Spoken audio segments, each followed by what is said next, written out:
যে জন্য আমাদের শহীদরা জীবন দিয়েছেন,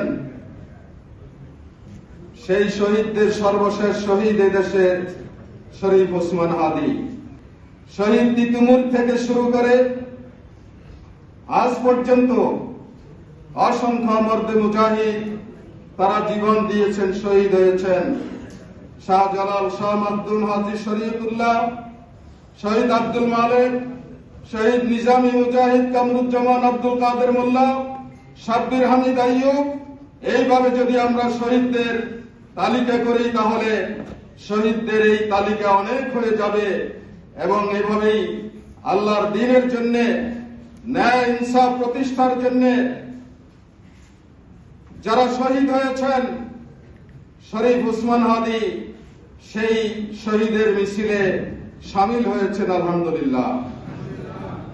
তোমরা হালকা অবস্থায় থাকো অথবা বাড়ি অবস্থায় থাকো, দেশে থাকো অথবা বিদেশে থাকো, মুকিম অবস্থায় থাকো অথবা সফর অবস্থায় থাকো, ধনী অবস্থায় থাকো অথবা গরিব অবস্থায় থাকো, সর্ব অবস্থায় তোমাদেরকে সত্য প্রতিষ্ঠার জন্য বেরিয়ে পড়তে হবে। নিষ্ক্রিয় হয়ে ঘরে থাকার কোন সুযোগ নেই। কারণ চতুর্দিক থেকে মানবতার দুশমন, ইসলামের দুশমন, মানবাধিকারের দুশমন, তারা আমাদেরকে দুনিয়া থেকে নিচ্ছিন্ন করে দেওয়ার জন্য চক্রান্ত ষড়যন্ত্র করে চলছে। এই চক্রান্ত ষড়যন্ত্রের বেড়াজাল ছিন্ন করে সত্যের সূর্যকে এই বাংলার জমিনে উদীয়মান করতে হবে। এটাই আজকে হোক আমাদের শপথ। আমরা অবিলম্বে খুনিদেরকে গ্রেফতার করে বিচারের আওতায় আনার জন্য আমরা দাবি জানাচ্ছি।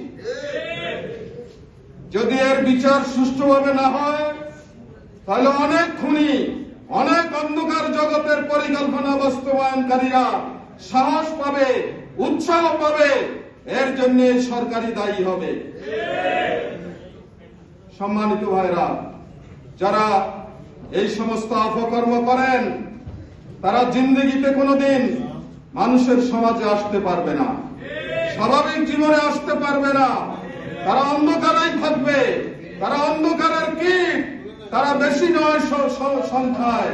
সুতরাং আমরা যদি ইমানি জজবা নিয়ে সামনে এগুতে পারি, ঐক্যবদ্ধভাবে যদি আমরা সামনে এগুতে পারি, জুলাই যোদ্ধাদের সেই ত্যাগ এবং কুরবানিকে আমরা স্মরণে রেখে আমরা যদি আগামী দিনের সৎ মানবিক কল্যাণধর্মী বাংলাদেশ গড়ার জন্য ঐক্যবদ্ধভাবে ভূমিকা পালন করতে পারি, তাহলে শহীদ ওসমান হাদির এই আত্মত্যাগ সার্থক হবে।